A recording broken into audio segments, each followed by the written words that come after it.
Welcome to Truly Rotten Potatoes, the podcast where we talk about all of the films that have 0% ratings on the website Rotten Tomatoes. That means not a single critic gave them a positive review.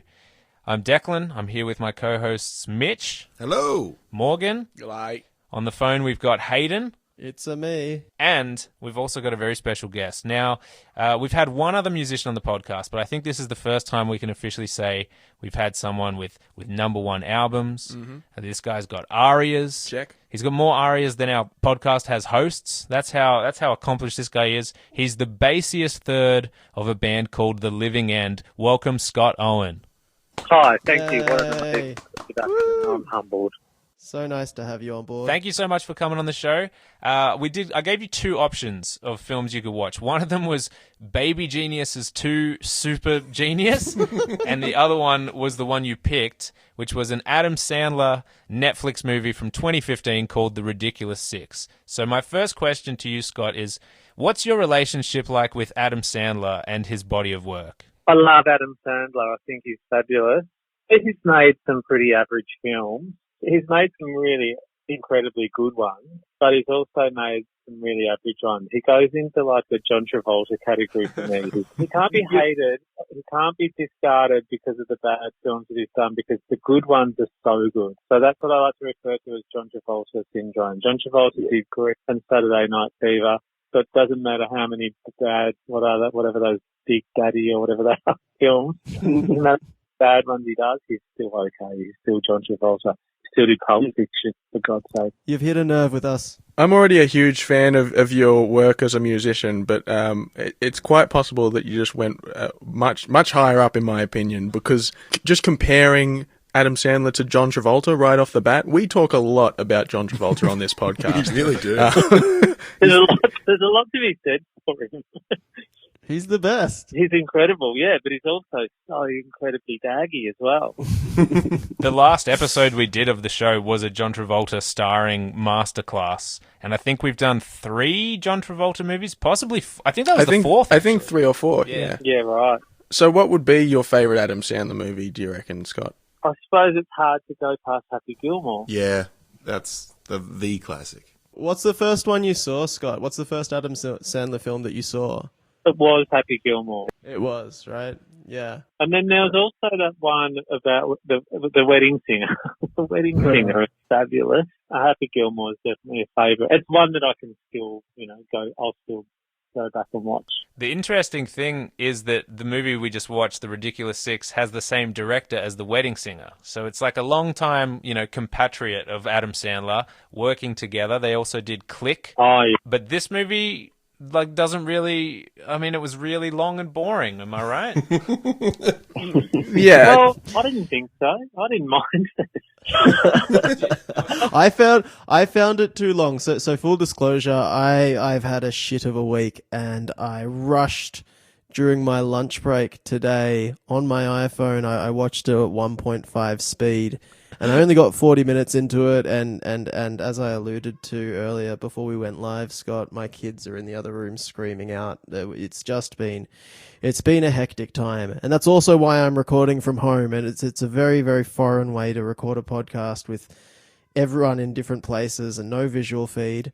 But long story short, I was a little bit perturbed by the idea that I'd have to find another hour and 20 minutes to watch the rest of the film. It's a long film for an Adam Sandler film, right? Yeah. It was, actually. I did notice that, yeah. But I had a similar thing where I had to rewatch it. I've basically almost seen it twice in the last days because I fell asleep. I was watching it with my daughter. She's 11 years old, and we were both quite into it. Yeah. I fell asleep for about 30 minutes in the first half. Then I kept on, and I woke up and I was refreshed. And I managed to stay awake for the rest of it and quite enjoyed it. And so I was thinking, well, I'll watch it again in the next couple of days. That's no bother, because I actually quite enjoyed what I saw. So I'll gladly watch it again. And I did watch it again, and it wasn't that bad. That's good. Thinking maybe it's just been overlooked, and it hasn't got a review, or maybe someone spelled the name wrong when they wrote the review. I think that's easy to do with Adam Sandler films, though, right? Because he has just peddled out, like, this, not the same film over and over again, but he's got his Adam Sandler formula, and it's not really... I feel like slowly the world of film criticism has turned on him and said, all right, we're done with the Adam Sandler thing. So, of course, like, you know, his 29th film that sort of uses the same kind of jokes, no one's going to probably take it as seriously as maybe they should. So that's a fair point. Maybe it has been overlooked. No, I think in terms of his actual performance, like as an actor, he put absolutely zero energy into the few lines that he had. he's kind of known for that. I mean, that's his style. That's his, you know, he kind of brings that character to every film, but there is an actual, you know, distinct lack of energy from him in this one. Like, he's always got that same kind of laid backness thing. That's true. Yeah. It is really, really taking it to the next level on this one. And yeah, you're right. They are the same kind of recycled, you know, what do you call those gags? Like, just slapstick is generous. Yeah. To call it. Just like poo, bum, wee jokes. I do love a good pee and poo joke. Yeah. That's... Absolutely. I like it when they explain baseball for 20 minutes and make no jokes during the process. Was that guy, the guy that played that guy? Jon Tuturro. Did he play Jesus in The Big Lebowski? Yeah, Yes. yeah, that's the guy. Was him. I knew he looked familiar and I thought that was it, but I couldn't quite put my finger on it. Yeah, he was great. I really like him. But maybe it's that carry on from the last film you saw him in, which was Big Lebowski. His character in The Big Lebowski is unreal. He's so good. This film certainly did have a lot of cameos from big actors. Like, we could quickly list off a lot of them. Buscemi. Yep. Will Forte, Rob Schneider, obviously, Nick Swartzen, who are like the Adam Sandler crew. Jon Lovitz. But then you got Nick Nolte. Yep. You have Lavelle Crawford from Breaking Bad. If you're a Breaking Bad fan, he plays Huel in Breaking Bad and Better Call Saul. Adam Sandler's wife shows up as she tends to do in some of these movies as well. Her character is called Never Wears Bra, and she has a couple of lines. That gag got me. I laughed at that gag. Yeah, that was good. It was early in the piece as well, so it was still okay to laugh, yeah. So it's called The Ridiculous Six. It's a play on The Magnificent Seven, similar to Tarantino's movie The Hateful Eight. It's a Western comedy. I think they came out at a similar time as well. Yeah, I think they might have been the same year. Yeah. It's just one of these Western comedies, which is like a movie we watched called Wagons East, and similar to A Million Ways to Die in the West, which are all quite slapsticky. They're all about like people being robbed and murdered in the East. This one, Adam Sandler plays not a Native American character, but a character who was raised by Native Americans. That's right. He was kind of adopted by them. Yeah. And so he's got like mystical powers where he can move really quickly and turn himself into a tumbleweed by rolling. Oh, that was him. I'm sad I missed that. That sounds fantastic. It's sort of like he's like a Neo. He's like the one. Yeah. In a Western context. That's right. Mystical Indian powers, Native American Indian powers. But there's a total lack of like prophecy built into his character. You know, like he's got these skills and he's got these talents, but they don't lead anywhere grand. It's I mean, what is the movie He just about? has them. Yeah. So what's the plot? Basically, Nick Nolte is Adam Sandler's real father, biological father. Biodad. He shows up looking for his son. I think Adam Sandler's name is White Knife. White Knife or Tommy. And yeah, Tommy and Nick Nolte basically says, you're actually a Stockburn and I'm like a bank robber kind of thief character and I've got all this money buried. I remember your mother, and they kind of connect and it's all good. And then, Danny Trejo, who's kind of like an old school, rough looking Mexican guy is like the leader of another gang, and he shows up looking for the money. And basically I think Nick Nolte tells Adam Sandler, like, I buried the money near a windmill, and he kind of sends them to go and get it. And that sets Adam Sandler off into this town where he meets a lot of characters including females who basically also slept with his father. And as the plot goes on, you realize that there's like 6 of these guys that are all half brothers that have the same Nick Nolte father, and they're all different races and styles. Yeah, they're all different styles of people. Yeah. One of them is non-verbal. Characters, you could call them. One of them's an alcoholic. One of them is non-verbal. One of them is the town idiot, Taylor Lautner from Simpleton. Twilight.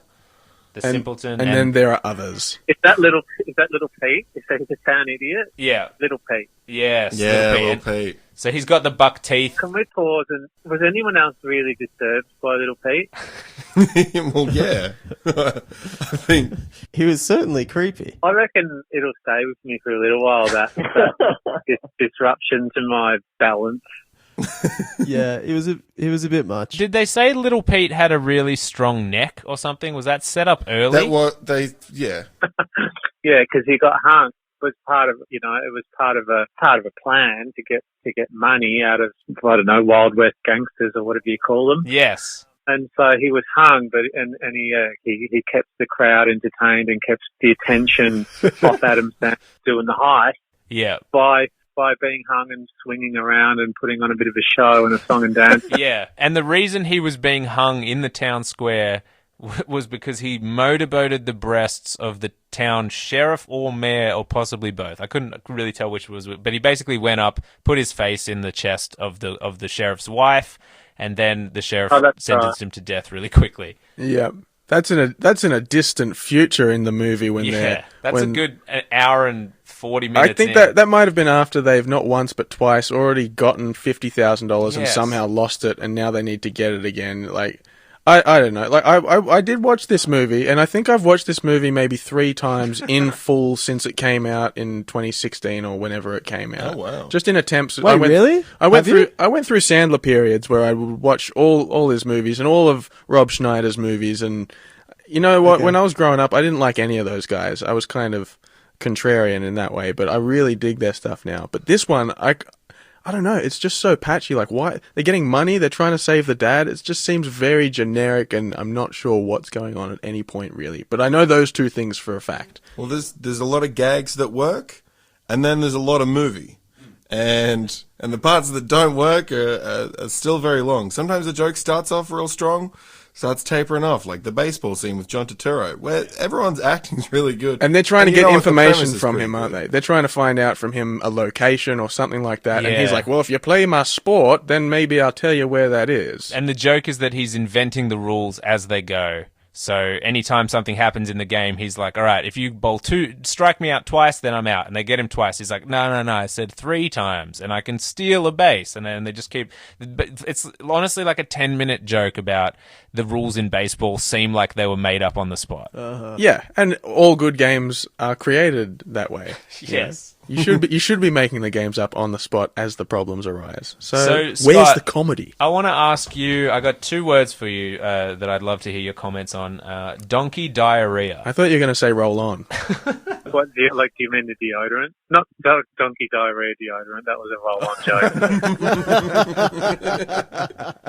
Just had to clear that up. That's a 10 out of 10 gag. I like that. Yeah, the donkey diarrhea. That was a big part of the film because he was trying to say, wasn't it like a pretty key maneuver Yeah. at the end? It was a big part of the plan, and it was donkey diarrhea on demand as well. Are you telling me that they brought the donkey diarrhea back to cap the whole movie off? Because Yeah, I did that's see right. I did see that at the beginning, but okay. It's the rule of 3s, Hayden. Well, if you make the movie long enough, right, everyone will have forgotten about the donkey diarrhea, so it will be a legitimate surprise at the end of the film. I forgot. I have no idea what the hell anyone's talking about right now. The donkey shat all over them. Yeah. And I can't even remember. But Rob Schneider had a donkey that would spray diarrhea on people. Morgan, you've seen the movie three times. How do you not remember this? Yeah, I mean, I don't know. It's patchy. Towards the end, there's a few more. Vanilla Ice shows up playing I was Mark just about to Twain. ask.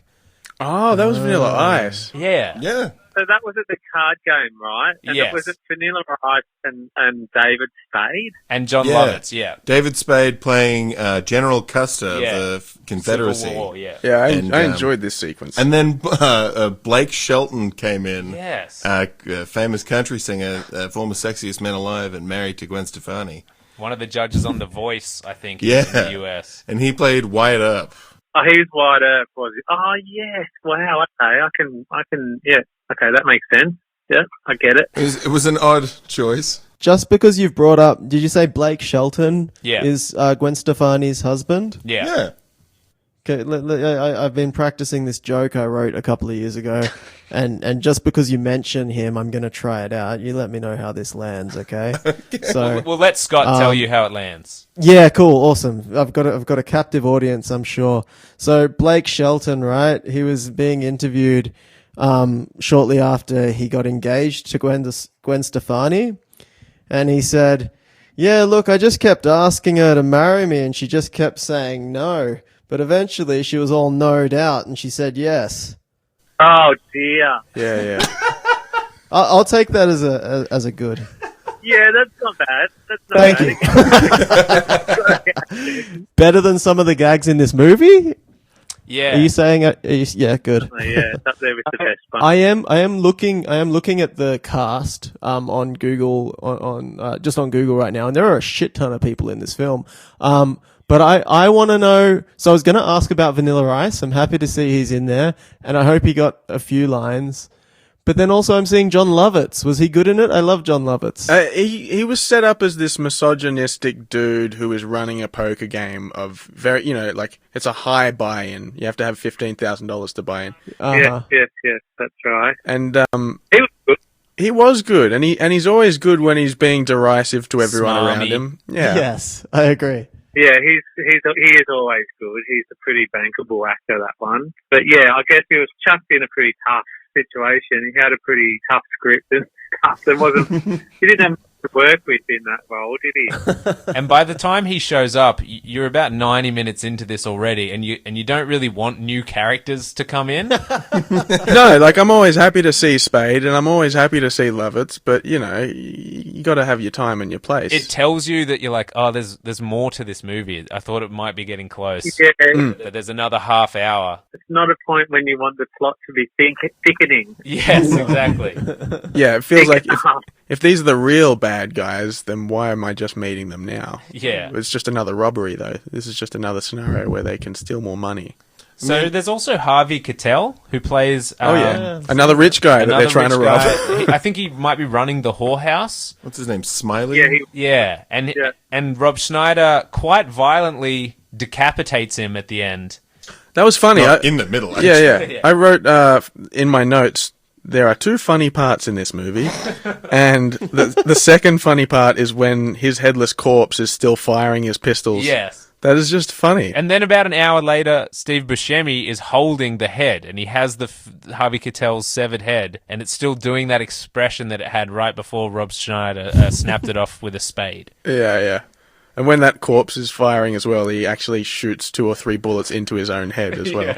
Yeah. And if Harvey Keitel doing the headless chicken thing, firing off shots, is one of the funny parts in the movie, then the other part is the drunk mute brother doing the impersonation of that when he sticks his coat up over his head and he does the impersonation.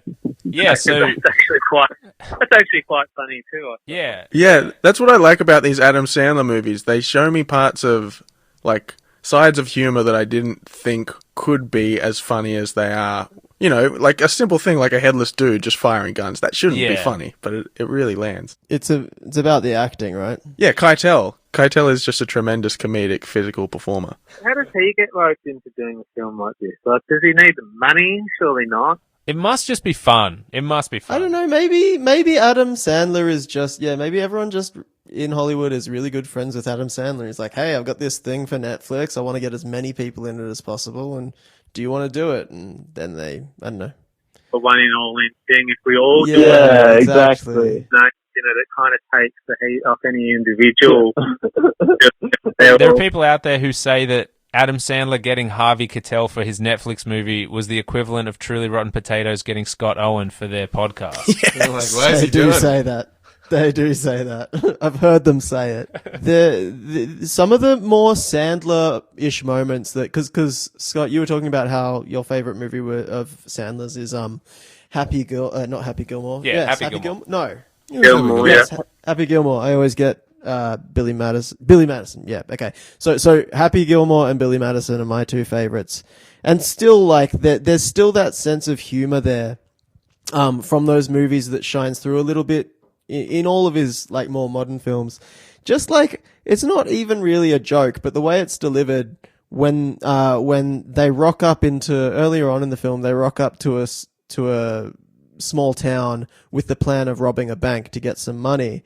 And as Sandler sort of trots into town, one of the guys out on the street just says, "Who is this asshole?" And it's just played in this very modern way. And jokes like that really, really got me.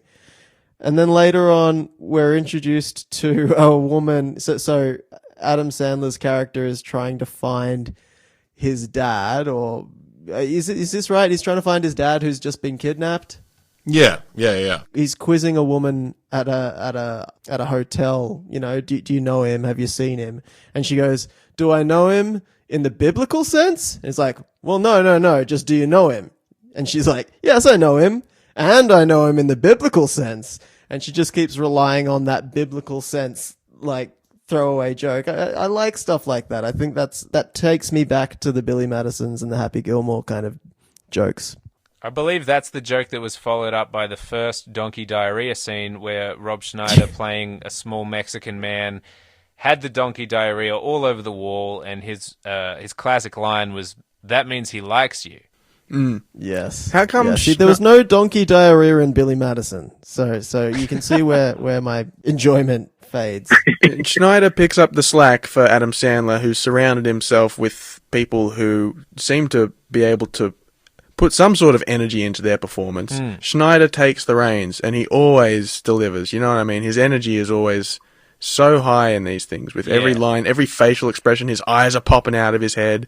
His accent is insane every time. And it's funny because Adam Sandler's surrounded by these 5 other ridiculous characters. So you've got Terry Crews, you've got Luke Wilson, who is a bit like Adam Sandler. Like, Luke Wilson plays on that kind of straight level. Yeah, I like Luke Wilson. And then you've got Jorge Garcia, aka Hurley from Lost, who plays the kind of deaf-mute Herm character, who's almost like a homeless, how would you describe, vagabond-ish? Well, Jon Lovitz tells the story beautifully about how he only has one bottle left of this very expensive liquor, and the origin story of it was that some boy was dancing for pennies or something 20 years ago, and it happened to be that Herm, and he had a relationship with Herm's mother, and he's telling this story in front of Herm during the poker game as well. Herm's pretending to be Rob Schneider's, like, manservant or something. Yeah. And Jon Lovitz insults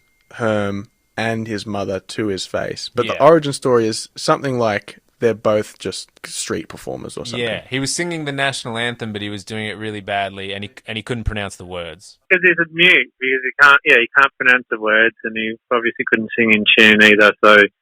Yeah, he was having this piss taken out of him, and poor Herm was taking it very personally, wasn't he? Yeah. What? That's when he basically killed Jon Lovitz, didn't he? I think that's the suggestion. Murdered him, yeah. It was. He followed him out. He followed him out of the room. He choked him or something. Oh yeah. Yeah. This movie cost more to make than Tarantino's The Hateful Eight. It did. Oh wow. Yeah, because the Hateful Eight's like a bottle episode, isn't it? It's all in one location. You know. Yeah. Like, Well, it's like very maybe 3 expensive, locations, but yeah. He shot it on very expensive film. I was going to say it looked like it wasn't very expensive to make because it looked like all the sets and everything were all, it didn't look like there was that much to be done. No. Yeah. Yeah, so that's really quite surprising. Hey, did anybody else think about the Three Amigos? Yeah. Yeah. Rob Schneider. Oh, no, Three Amigos. Sorry, I got confused. Is Three Amigos the one with Chevy Chase and Steve Martin? Steve Martin, Martin Short. Yeah. Oh, yeah, that's right. I did a bit, yeah. When I was watching it, I was like, oh, okay, this is a little bit like the Three Amigos. But it was in just, I guess, aesthetically it was, and it was just a bit of a classic old Western tale. Yeah, and the silliness of it all as well. But I mean, like, Three Amigos is a much better film, obviously. I think. Much better. I mean, They're different in a lot of ways as well, though. I mean, what am I fucking talking about? I saw 40 minutes of it at like 1.5 speed. I shouldn't be trying to. Well, actually, if you think about it, yeah, I'll just drop out of this conversation now. I got this gag that I just remembered, and it's during the poker game. Man, I love that poker game. I don't know why. I guess it's just because Spade was there. But they're sitting around the table and somebody says something that surprises Rob Schneider's character, and then he does that like Home Alone face. Yeah. He smashes his hands up against his cheeks and makes his eyes all big. It was a symbol that they were doing, that when he does that, when he puts it, that was his cue to the others to like help out, because they were doing a heist in the background. They're trying to keep him distracted. Yeah, there's a lot of heists. Yeah. So I figured it was some sort of symbol to the rest of the gang. But David Spade says, I make that same face when I'm putting cologne on in the morning, especially when I'm home alone. Oh, he did too. That line confused me. I thought, what? And now I get it. Yeah, now, why? When I'm home alone. I get it now. I'm glad you cleared that up, because it bothered me. I was like, what? This isn't... I don't understand how this can be funny in any way, shape, or form. That's just weird, really. And I know David Spade's quite funny. I quite like him. I haven't seen him in a lot of things, but I quite like him. I want to ask, as someone who didn't see the whole thing, can I get some more clarity on? So the film sets out Adam Sandler's character is going from town to town on this quest to find his dad who's been kidnapped and get this $50,000. And as he goes on the adventure, he keeps serendipitously bumping into half brothers because his father got around. And so I saw him meet Rob Schneider's character. I saw him meet Taylor Lautner's character. I'm only just learning this person's name today because I didn't know who he was.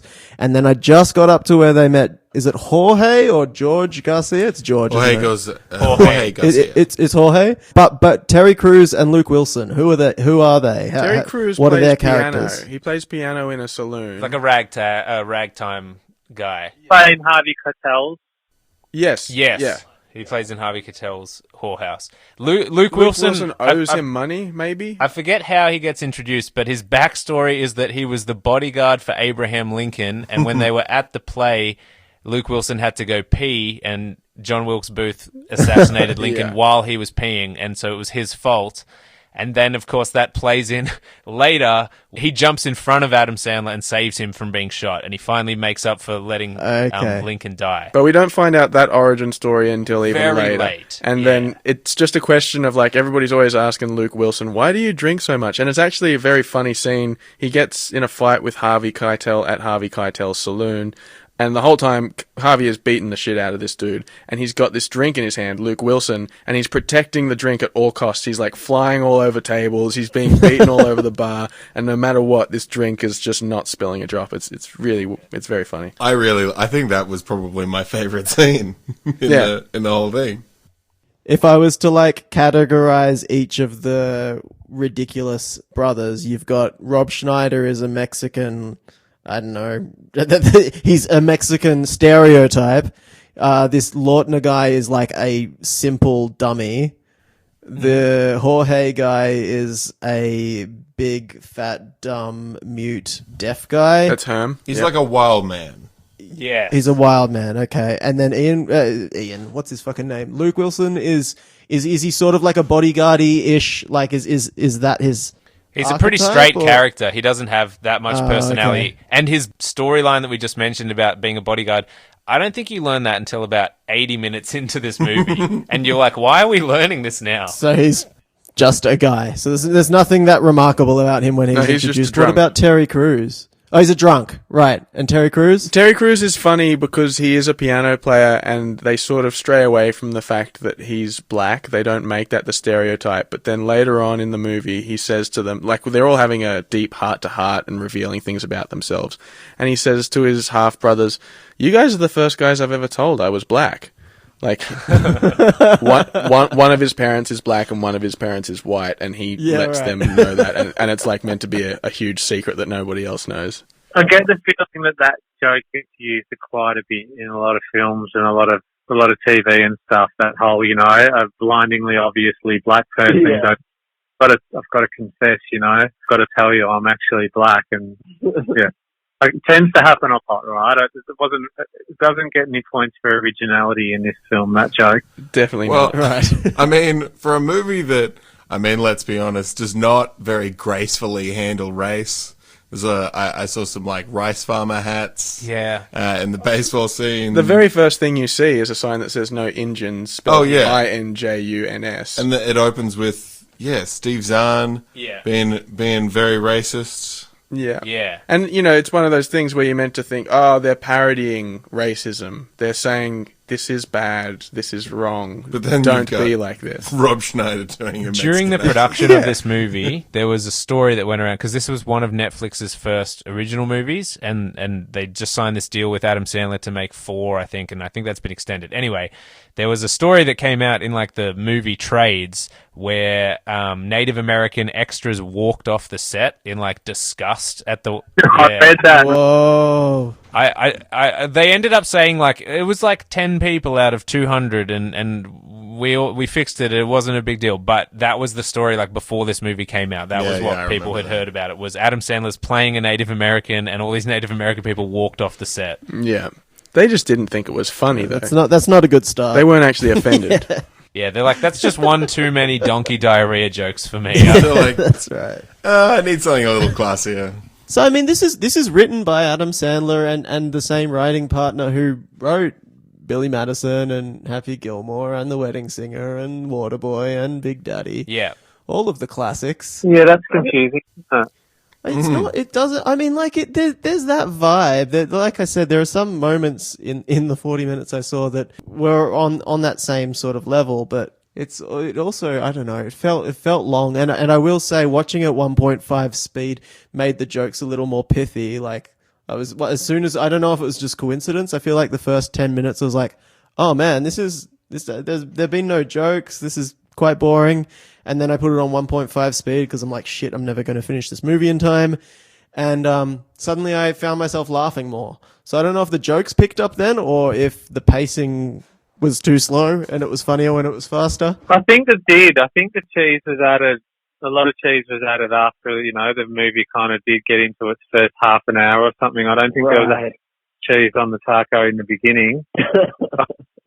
There was definitely a lot of cheese added to the taco throughout the film. Yeah, right. Okay, there you go. Yeah, I'd agree with that. I'd say that it wasn't that the movie had no funny moments or funny scenes. It was that they were too spread out and it was too long between bits. All of the attempts at comedy in that first 10 minutes were really weak and not sure if they're actually trying to make jokes or not.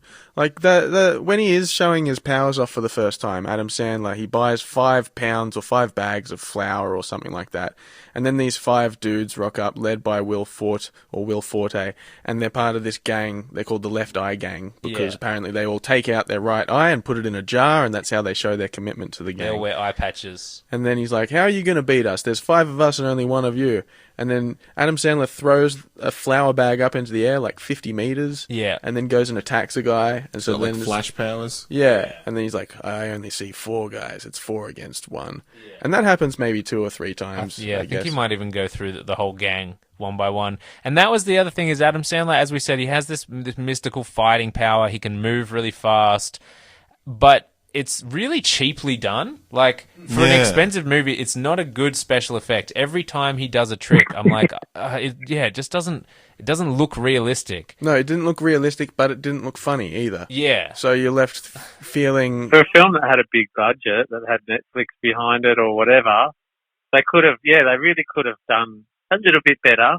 A little bit better would have gone a long way with those those special effects moments with his special powers. Yeah. I agree. And the title Definitely at the beginning, it says The Ridiculous 6, presented in 4K, and then we're given these sort of visual effects within the first 2 minutes. We got to understand that most of the money went to Harvey Keitel's boathouse. You got Adam Sandler to paint it for him, and he then took another $30 million for the paint job. I had an issue with when Steve Buscemi holds Harvey Keitel's severed head.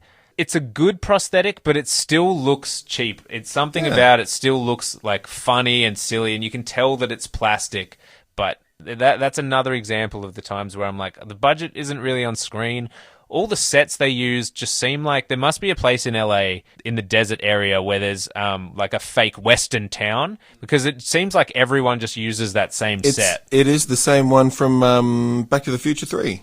Oh, okay. Yeah. It's the same town, I think. Yeah, so that's what I was thinking. I was thinking it all just looks so generic, you know, they must just roll movies through these built sets, you know, cheap and cheerful style really kind of quickly and easily. And I thought that it must have just been a low budget film where they somehow managed to score these cameos. No, that was one of the most mysterious things about the whole film. How did they get people to agree to be in it? So many people. Look, we discussed this earlier about the plot. I mean, it's not like reading the script or understanding the plot is much of a draw card, really. It didn't really have any kind of X factor about it. It's just a pretty straight up dumb film. Like, it's obviously just a straight up dumb film. Yeah. So how do they get these people to agree to it? I know, like, yeah, I find this kind of rather odd. It didn't feel like there were people or humans behind this. You know, it felt like it was the Netflix algorithm. Yeah, yes. The Netflix algorithm had told everybody what they had done. Yes, Adam, you wrote this. Yes, Adam, you starred in this. And then they just agreed and were like, okay, yes, we are in this. Yeah, so you run Netflix algorithm for 10 years and it does all these stats and sees like how many eyeballs watch something for how long and what they like, and then it writes you this script. It's like, if you have Adam Sandler with a cameo from Norm Macdonald and a bit for David Spade and Rob Schneider, you will get this many viewers. And, you know, there hasn't been many Westerns. I think the Western comedy is one of the toughest ones because it seems like as a genre, it strikes out more often than it hits. Yeah. A lot of people just see the cover of a Western film, see the photo, and just go, yeah, it's a Western, you know, I can't really be bothered with it. So it immediately alienates a lot of people. I think so. Like, I feel like you have to be a Western kind of person, you know, like, oh, I love Westerns, and then it's your bag. You either are or you aren't. But it's a bit like country music in America. Like, it alienates a lot of people, but there's still a fuckload of people who are going to be into it. It's like there's a lot of people in America who just aren't going to go for bad boot scooting country music. But still, you can still sell millions of copies of your albums if you play boot scooting country music. Yeah, right. The population is so incredibly huge.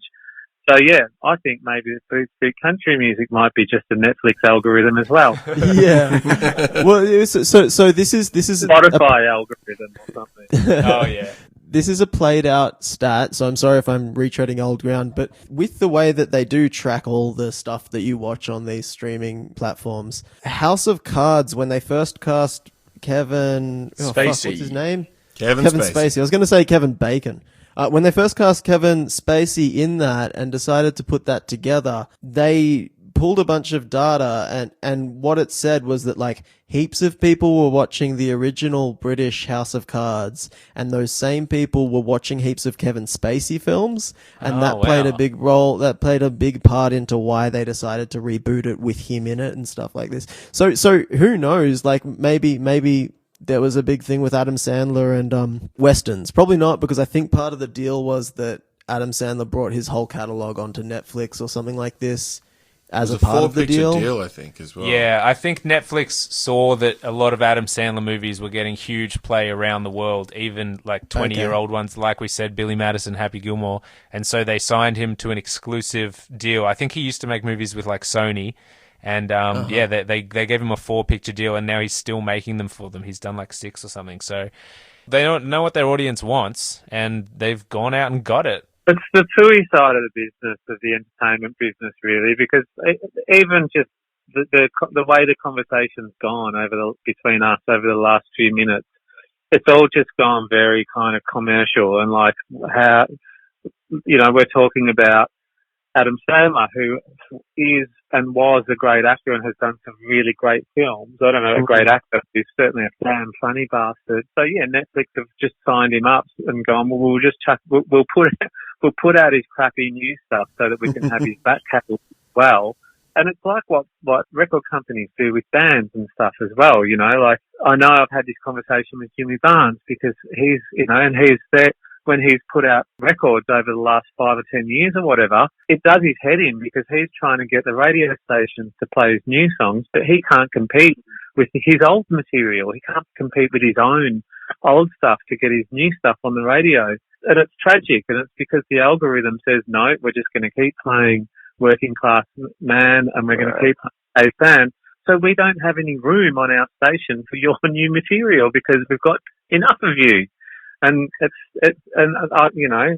a tragedy, but that's what the algorithm. And it's out of his hands. The songs are bigger than him now. He can't even, if he wanted to say, well, you know what, you get none of it if you don't even get my new stuff. They say, well, hang on, no, we get to play your old stuff even if you don't want us to. You know, like it's not. Yeah, exactly.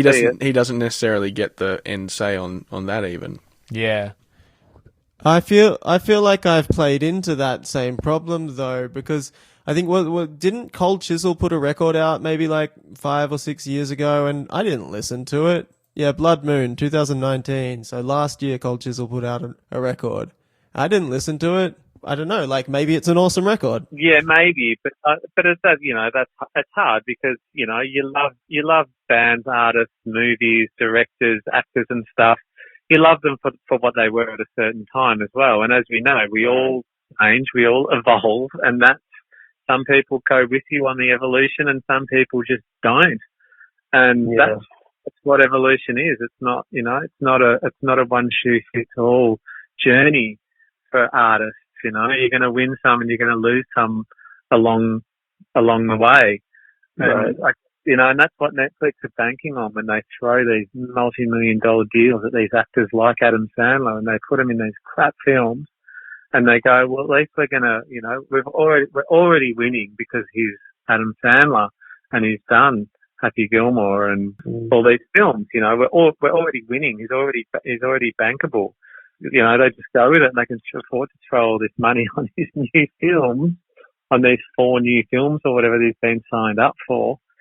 And everyone's going to watch it. We're watching it. People are going to watch it just because of the names that are in it. And things aren't always linear with entertainers and artists as well. Like the things that they do don't necessarily move in a linear progression in a direction. They go all over the place. Like this one might not have been that great for Adam Sandler, but one that came out in 2012, I think, with Andy Samberg, That's My Boy.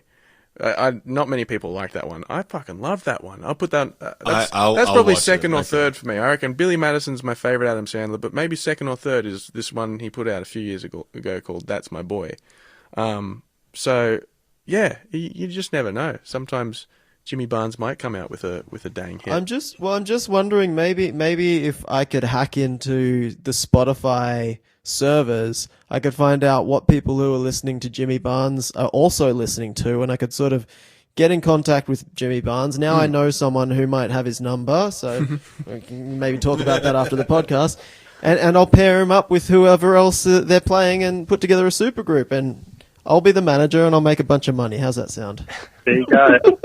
That's the algorithm. It sounds like Netflix need to do a remake of House of Cards with Adam Sandler starring. Is that what you're telling me, Hayden? About right. That's where I was going. Yes, thank you. Jimmy Barnes does the soundtrack. Yeah. It even happened before there was data to rely on. Like, look at Run DMC. Aerosmith and Run DMC, perfect example. That's all exactly together right. under one roof. So what would we expect to see Living End pairing up with in the next couple of years then? Oh God, it would have to be like Tones and I, wouldn't it? Oh yeah. I would like to hear that. I don't know, what's that English redhead singer? Ed Sheeran? Solo, Ed Sheeran, there you go. Yeah. Yes, We can hook you up with Citizen K if you want a bit of a hip-hop flavour in there. Right, yeah, okay, well, there you go. Maybe we could do a rockabilly / hip-hop thing. That's something that the algorithms haven't quite put together yet. Yeah. Well, That's a good name for a band, the Algorithms. We'll reach out. It's all coming together. I have a friend called Ash Grunwald who I've played with. He's a blues. Do you know who I am? Yeah. He's a blues guy, and I've played on his albums, and we've toured together lots, and we're actually quite good mates as well. And he's very much into technology, and a lot of his albums use, beats and synthesizers and epic, sounds that come from a computer. Mm-hmm. And I've tried so hard to convince him to call one of his albums Algorithm and Blues. He's not having it. He's not signing up. He's not having it. He's like, yeah, whatever. It wasn't. Yeah, I heard you the first. You know what? I'm like, no, you mustn't have heard me right. Yeah. No, you don't get it. It's like rhythm and blues, but it's algorithm and blues. When you guys were coming up with names for your third album, did you come up with Modern Artillery? Oh yeah, I don't know. It might have been a collaboration. I can't remember exactly who came up with it, but yeah, yeah. Because it's the same. It's definitely the same realm as that algorithm and blues. Yeah. You know, it's funny. I never understood that album title to be a pun like that. Yeah. Well, there you go. It's not a funny. It's not so obvious, I don't think. Is it still a pun if it's not funny? I think that's what they call they call it a before and after on Burjo's catchphrase, where you merge two phrases together. Oh, this is excellent! I can't believe we've gone from the ridiculous to Burjo's catchphrase. He's got an excellent Twitter account. I highly recommend. What, Burjo? Yeah. He has one of the Really? best Twitters. Yeah. It's like a old man Twitter, but it's old school jokes. Oh, You know? he's still They're hosting. modern, yeah. And because he's old, he doesn't use the space bar, so he just puts a period between sentences, but they're all just next to each other. Yes, because back in the olden days, that's how they wrote letters to each other, just with full stops That was between telegram words. style. Oh, I see. Every Stop. tweet ends with stop. No, he's using the geriatric size font on his phone. Yes. Yeah.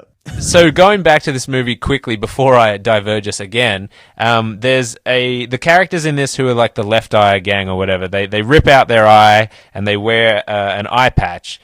And it reminded me of seeing The Living End in 2006 on the State of Emergency tour at the Canberra National Convention Centre, where I believe someone threw a Qantas sleeping mask on stage and Scott Owen, the bass player, played a song wearing a blindfold. Do you remember this at all, Scott? No, I don't.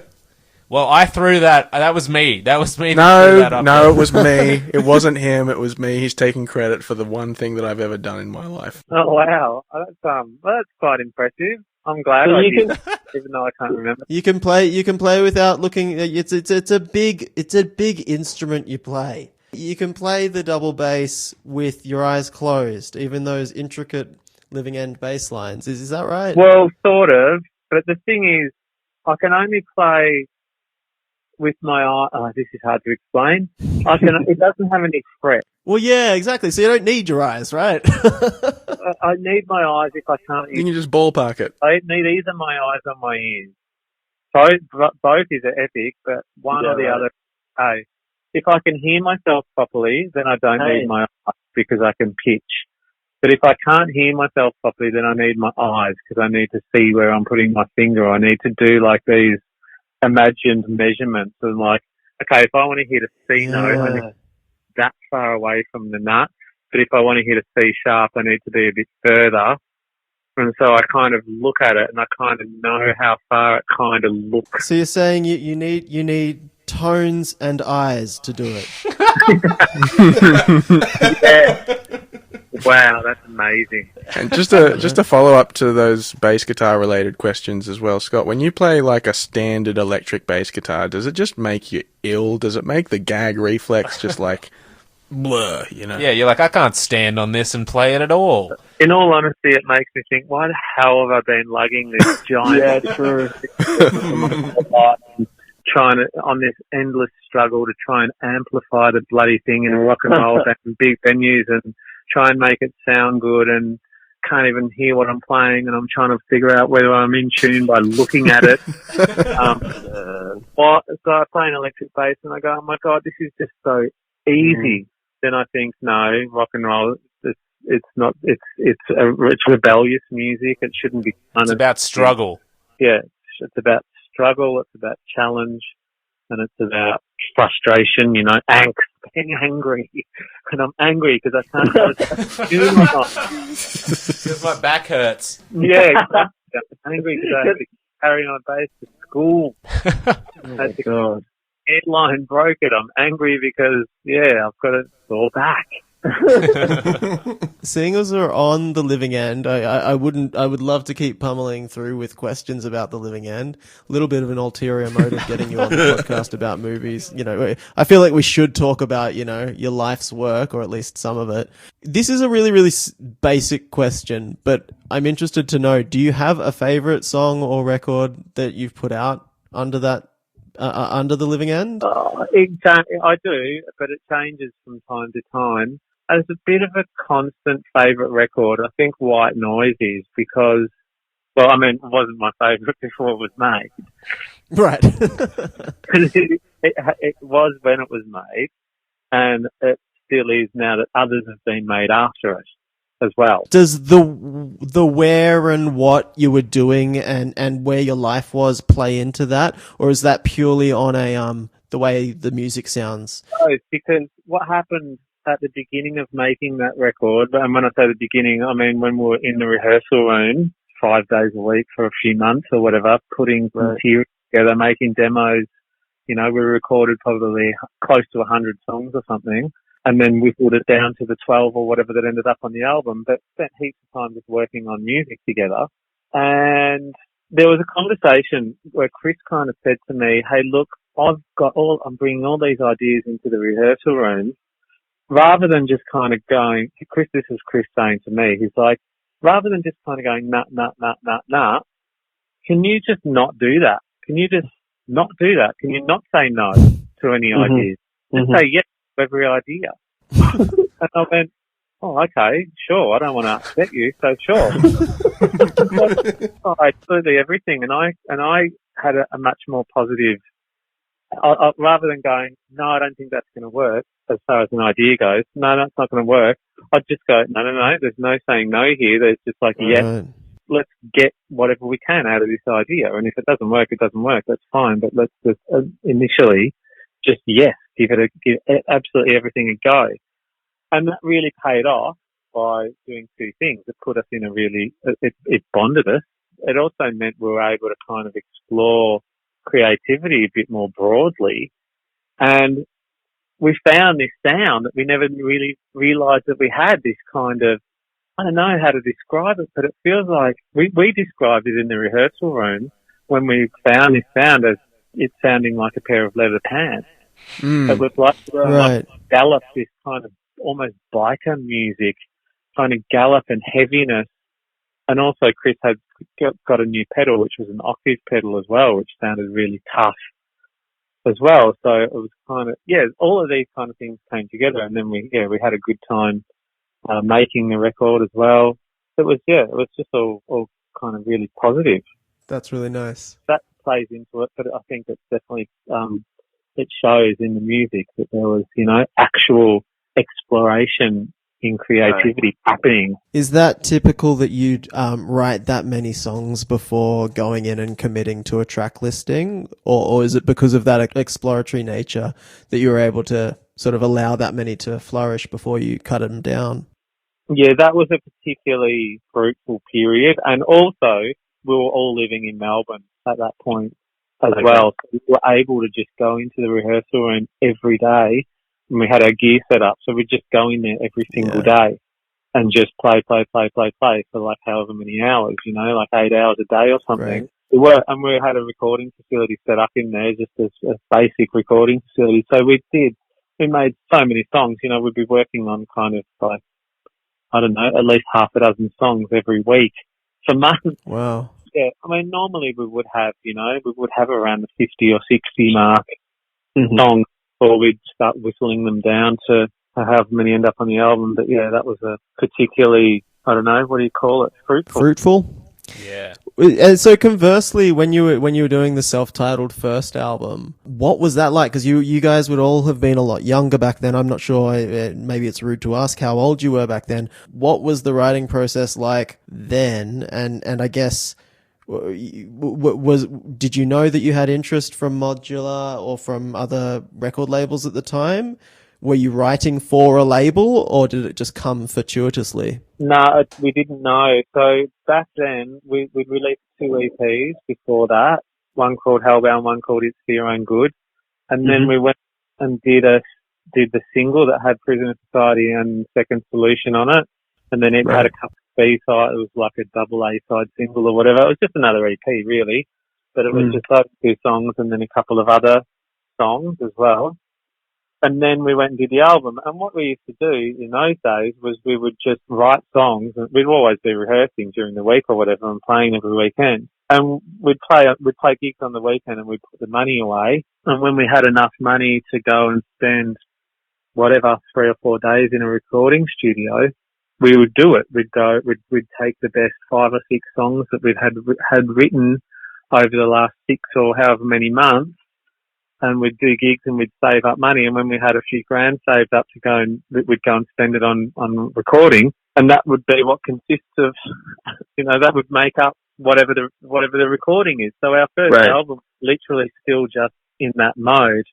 And it was while we were recording that album that we were starting to get some interest. Certainly wasn't until after it was recorded and done that we knew that we were going to be signing a record deal or something like that. We thought we were just going to be doing the same as what we'd done with our EPs, which is just small distribution deals with MDS or whatever. And So was that interest that was picking up, was that in relation to live shows? You guys were garnering interest or bringing big crowds to your shows, or was it purely based off the strength of the EPs and such that you'd been putting out and recording?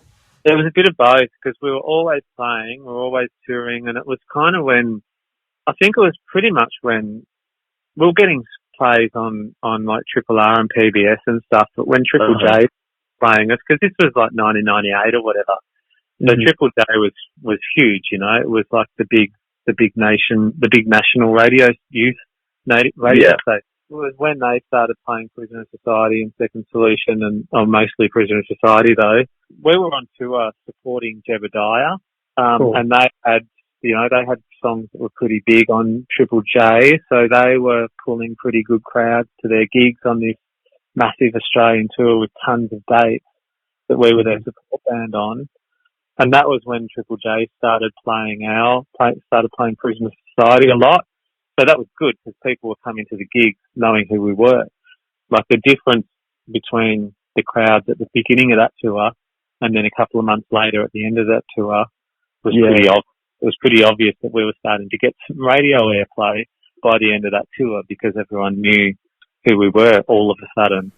Yeah, so it'd be fair to say that by the end of '98, with Triple J's support, you guys were fairly cemented as sort of the rockabilly heroes of Australia, and then you moved on and you guys made Roll On, which is probably my favourite Living End album, with experimental songs like Silent Victory and Killing the... I think the way that those songs are quite experimental, but it sounds like a totally different approach to songwriting. Yeah, it was, because we were like, we did just kind of get lumped in with all the punk rock bands and stuff of the late 90s. That we wanted to prove that no, we can play our instruments. We don't just play bass chords and record songs. Got influences that can actually, play, that know the craft of their instrument, and we want to show that off. So far out, man, did we ever bloody well go and show that off? We just tried to put as many parts into those songs as possible, with as many different weird timings and time changes, and it's a bit hectic. Felt like you maybe were trying to prove something at that point? Yeah, do you think so? Yeah, I do, certainly. I went to, you guys did a tour, I think it was called the Retrospective Tour, which was kind of like the coolest idea that you can do, which was you had like a residency at a venue, and each night you would play a different album from start to finish.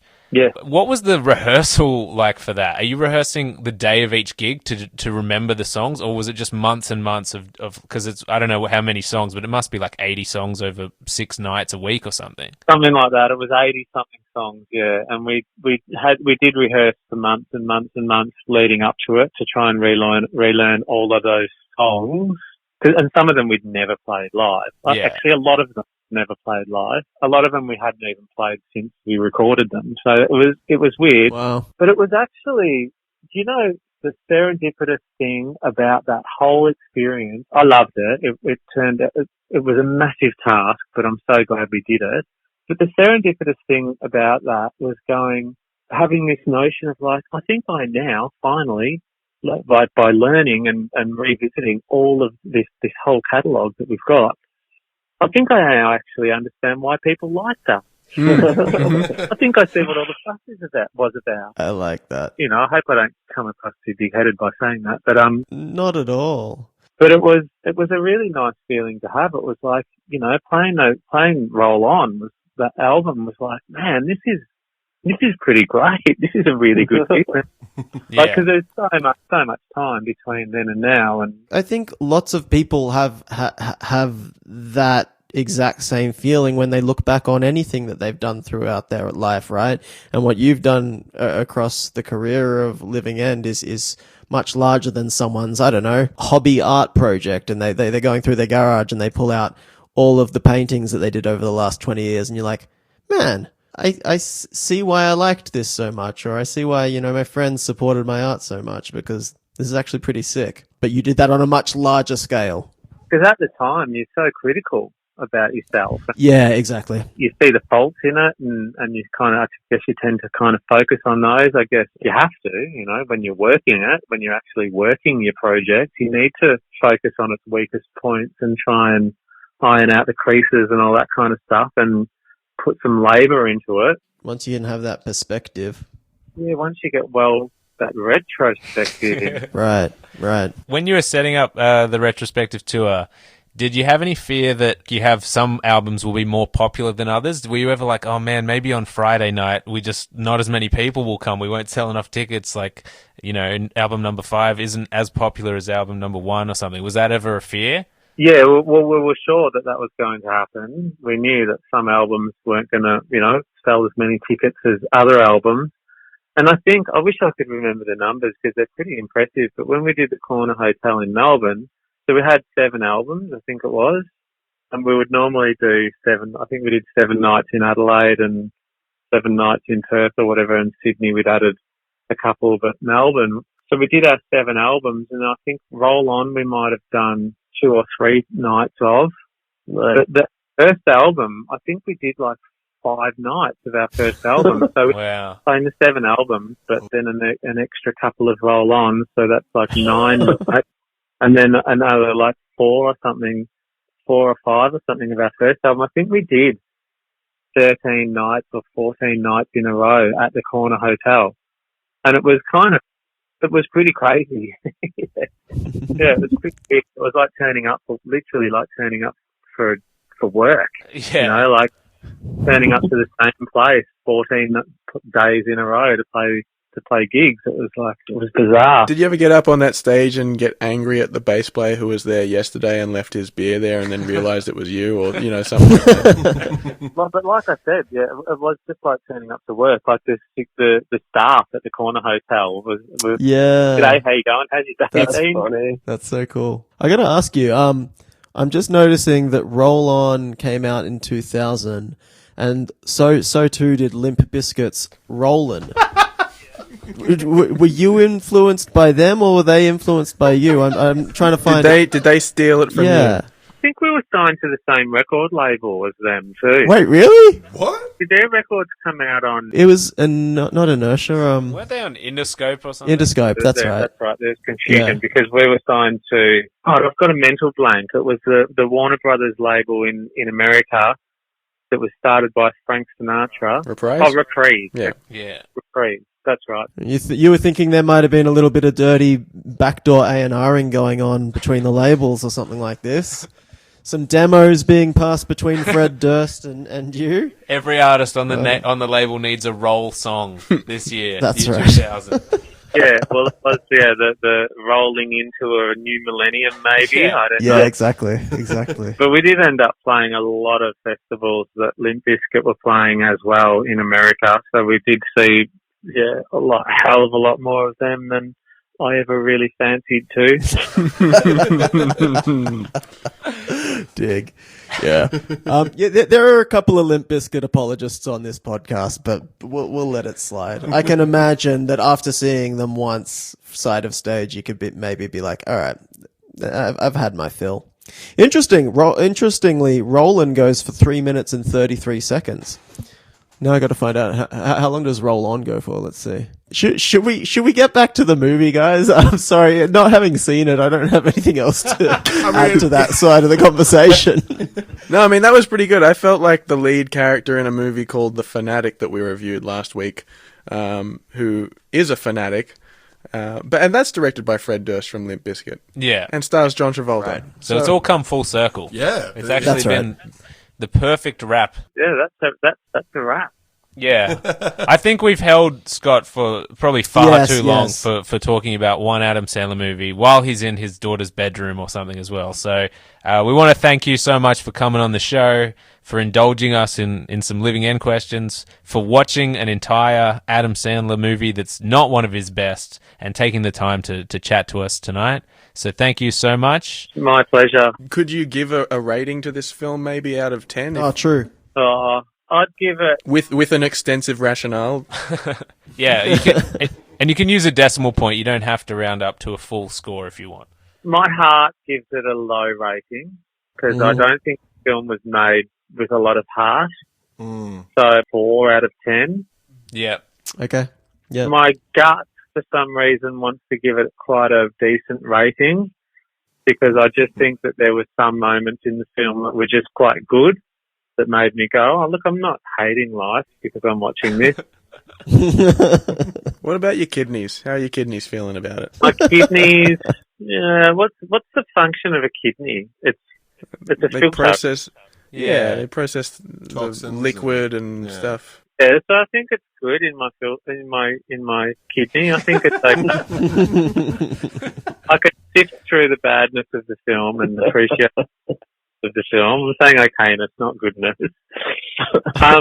And What about the score to your bladder? Because it was pretty long. Right. Yeah, so just after saying, you know what, I think we've kept Scott long enough, you're going to drag this out as long as you possibly can. I have to score it with all of my organs. Yeah, that's right. Well, that's just how we do the podcast, okay? I'm sorry if it's taking too long. I don't know how he knew that. My brain wants to give it a good score because when I was expecting a real clanger, like if that kid, whatever that you suggested. I was like, really? Do I have to?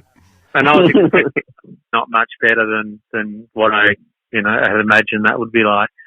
So I was actually kind of pleasantly surprised, and I managed to sit through it 1 3/4 times. So with my head, I'm going to give it a 6 out of 10. So it's just beyond the halfway. Right.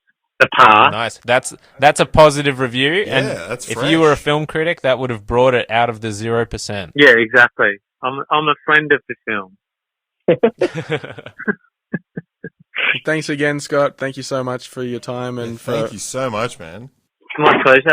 That was awesome. We really, really appreciate you taking time out of your life to do a silly podcast like this with us. We loved it. Thank you. Talking to you. You too. Bye. Okay, so what do you guys really think of The Living End? I hate him. Oh, no. I didn't want to say... I'm Jack Nicholson, and Black Jack Nicholson! my daddy said that The Living End are the best band ever. If I was rating guests on the podcast, I'd give him a 10. That was lovely. Yeah, I'll really. make sure to pass on to Citizen K that the offer's Rockabilly. Mm. open for the Rockabilly Yeah, exactly. collab. I hope that we can make that happen. I would love to be able to say that I made that happen. like, hey, son, did I ever tell you about the time I hooked Citizen K up with The Living End? I also really like that Scott Owen hated Limp Bizkit Yeah. and loved John Travolta. Yeah. Straight off the bat, Yeah, he's just straight out of the comparing gate. stuff to John Travolta. We should probably do our ratings and then just wrap up the actual episode. I'll cut out this part. Okay, Yeah. okay. This film was totally unwatchable. There was no point where a hook got in me. As far as I can tell, we didn't even we didn't finish talking about what happened in the movie because it was just such nonsense. Just Yeah. six dudes looking for their dad because they're all half brothers with each other. They find the dad. The dad turns out to be not a good dude, so then they disown him, and that's the end of the movie.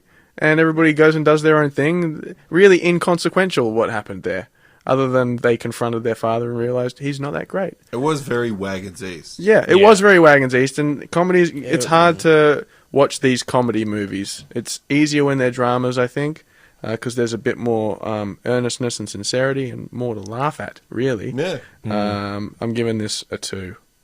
2. All right. This one for me was definitely too long.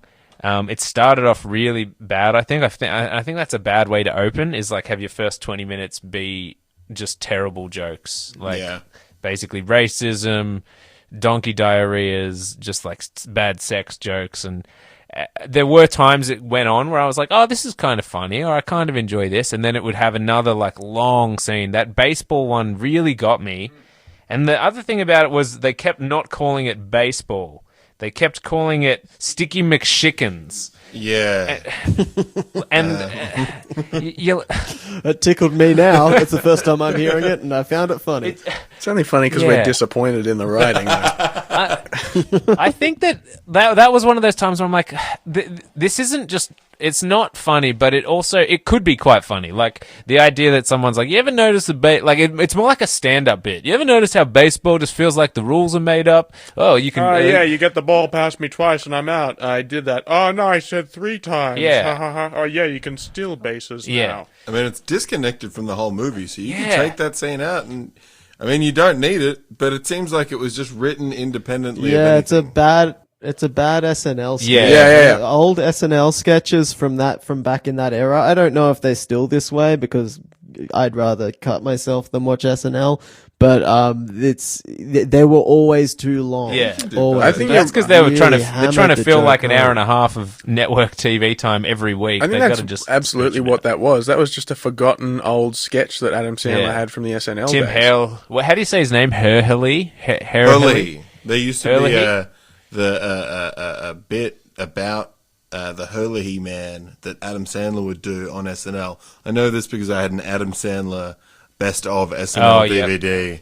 And I think he's been his writing partner since SNL. Yeah, which is crazy. Like, imagine writing with the same person for like literally 35 years or whatever. Yeah. You clocking into work and you're just doing like your 20th movie together.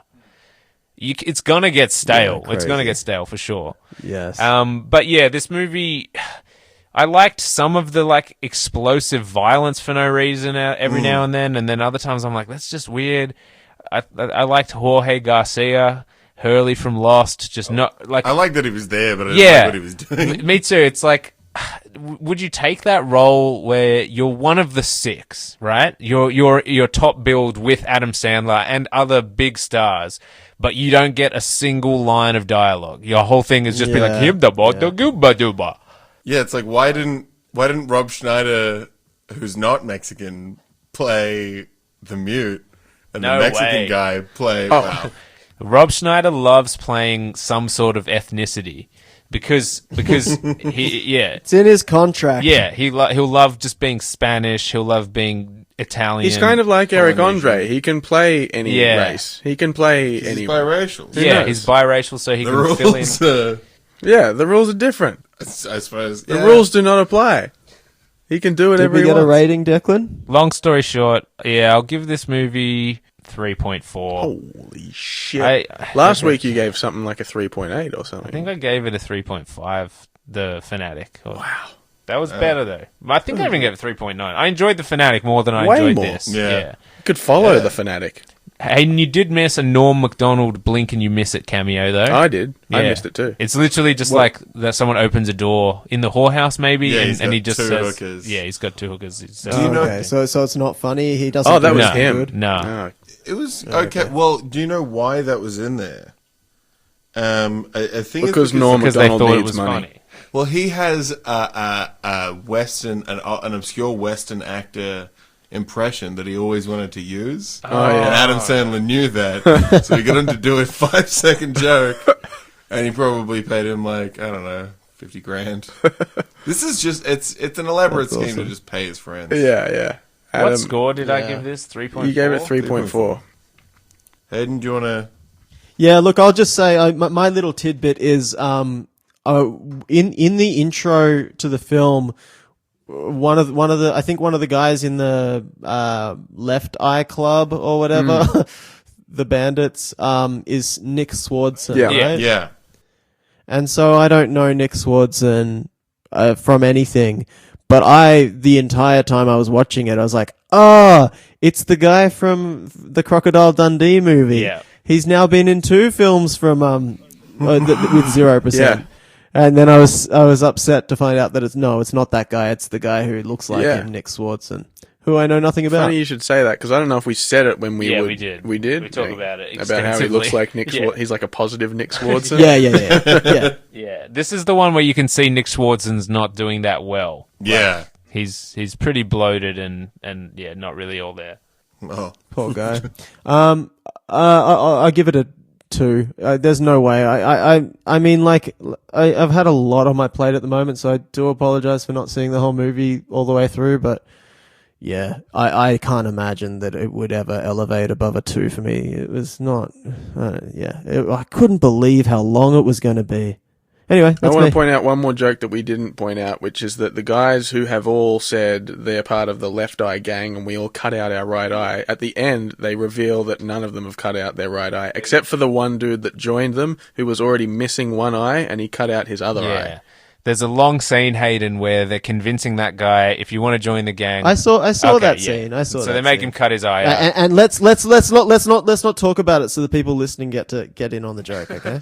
I saw it. That's all that matters. Now, shh. All right, Mitchie, do you want to take us home? I will quickly talk about one scene that we didn't talk about, which is Steve Buscemi's scene, which is, I at least found the joke The premise funny. was funny. The yeah. premise was funny.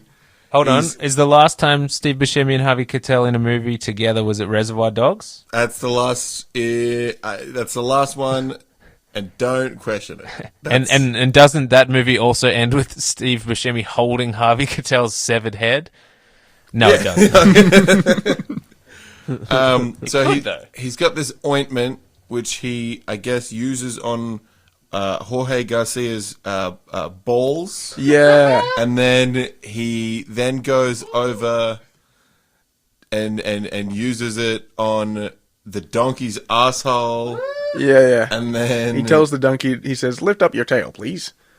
and then he starts using that, and then he uses it as like Shaving cream. shaving cream, and then he puts it in Taylor Lautner's mouth. Yeah, for infections. And then he offers Sandler some lip balm to use it as lip balm, and then he just kind of uses it himself because Sandler's like, not for me. And I think that scene encapsulates this movie, where I'm fully with it, except there's something about Adam Sandler in this movie where it seems like his spirit, he just doesn't seem like he's there. Yeah, it's a very boring lead character because he's like the quiet talking, like, okay, I will do that, no emotion. Also, Hayden, you find out at the end that Danny Trejo killed Adam Sandler's mum, and so Danny Trejo's like, what are you going to do, stab me with one of your 2 knives? And then Adam Sandler's like, no. Danny Trejo raises his gun, shoots it, it goes slow motion, Adam Sandler throws a third knife, I think he says, I had a third secret knife just for you, throws the third knife through the bullet, it cuts the bullet in half and Nice. hits Danny Trejo in the head. Very nice. And that is Cool. the kind of... Can I upgrade my score to a 20? Yeah, you can.